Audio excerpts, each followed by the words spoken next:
Hi guys, आज मैं लेकर आई हूँ डायमंड कम्स टू मी मांगा का चैप्टर 24।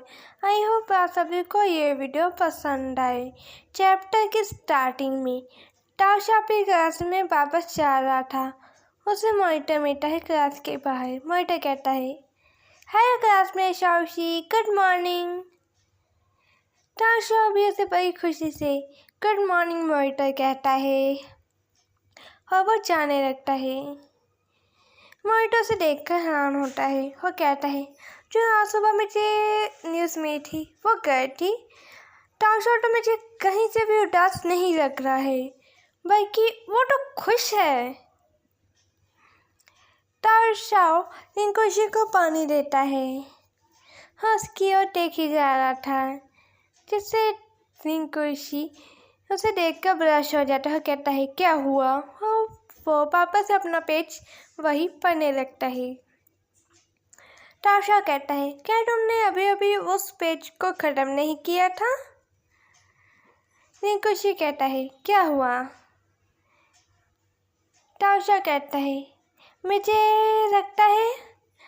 तभी वहाँ पर बच्चों को चुप कराने के लिए टीचर आ जाते हैं, जिससे ताशा चौंक जाता है और वो रिंकुशी के पास जाकर कहता है, मैं तुमसे कहना चाहता हूँ, थैंक यू। और पीछे से मोइटो ने देख रहा था और फिर मन में कहता है, क्या मुझे जाना चाहिए? ओह, जो न्यू क्लास में तो सच में बहुत ही ज़्यादा बहादुर है। कोई भी हमारी क्लास में रिंकुशी के करीब जाने की कोशिश नहीं करता, क्योंकि रिंकुशी को वो लोग पसंद है जो उसके करीब आते हैं। ओह, सब खत्म हो गया। और तो ताशा गया काम से।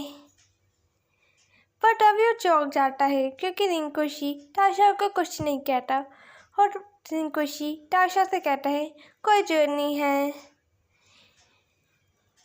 ताशा अपने सामने बुक रख कर कहता है, वैसे तुम्हारी इतनी जल्दी क्यों आ गई रिंकुशी? रिंकुशी कहता है, आज ट्रैफिक जैम नहीं था। ताशा कहता है, वैसे तुम्हें कैसे पता चला? वो मैं नहीं था। अगर वो मुझसे मेरे पास मिलते, वो मेरे को बहुत ज़्यादा ही शर्मनाक होता। रिंकुशी कहता है, तुम्हारे पास मोबाइल फ़ोन नहीं है तो तुम उनका करते क्या? ताशा कहता है, हाँ, ये तो काफ़ी ज़्यादा ऑब्वियस है। रिंकुशी से वो हेडफोन मांगता है। ताशा उसे दे देता है। रिंकुशी उसे अपने बैग में रख लेता है। ताशा कहता है, तुम क्या करोगे? रिंकुशी कहता है, फेंक दूंगा।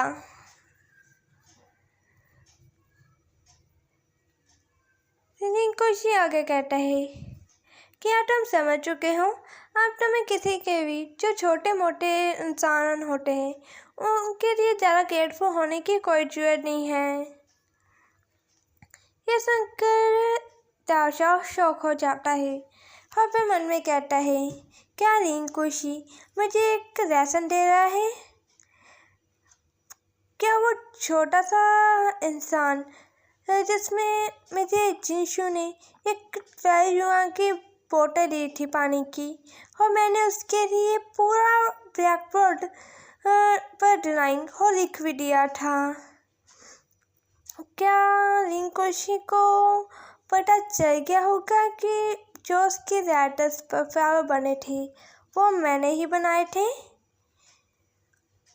ताशा रिंकुशी को बुलाकर कहता है, पर अगर मैं किसी के जो आसानों का यदि उनके लिए ग्रेटफुल नहीं होगा तो वो सब मेरे लिए फ्यूचर में नाइस कैसे क्यों होंगे? और वैसे भी यहाँ पर बहुत ही थोड़े जिने हैं जो मेरे से अच्छे से बात करते हैं।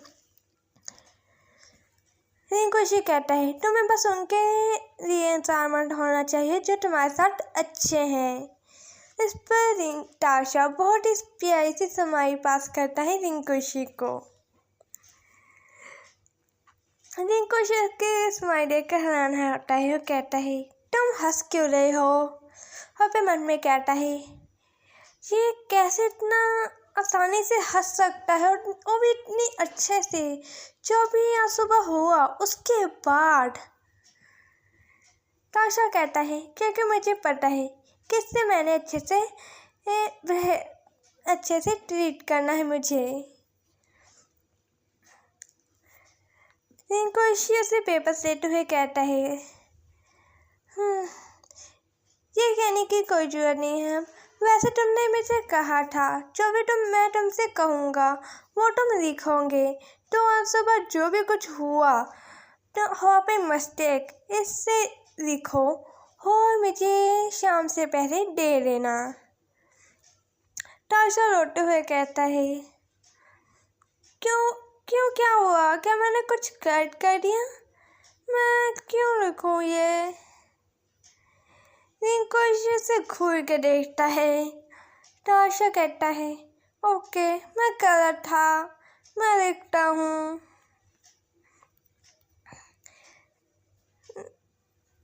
हमें नेक्स्ट में क्लासरूम का सीन दिखाया जाता है। यहाँ पर ताशा नहीं होता और फैंग अपने मन में सोच रहा था टीचर जाओ ताशा को बाहर क्यों लेके गए, और कितनी देर हो गई है वो अभी तक वापस क्यों नहीं आया। और ताशा जब बाहर जा रहा था उसने रिंकोशी के टेबल पर कुछ रखा था। वो क्या था? तभी पीछे से रिंकोशी की हंसने की आवाज़ आती है। फैंग अपने मन में कहता है ताशा यहाँ पर नहीं है तो क्या रिंकोशी अकेले हंस रहा है, वो भी इतने जोर से। हाँ,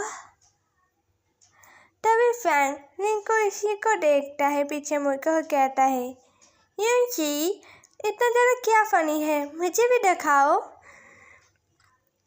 रिंकोशी अपनी हंसी को कंट्रोल कर रहा था और वो रिंकोशी वो पेपर फैंग को दे देता है।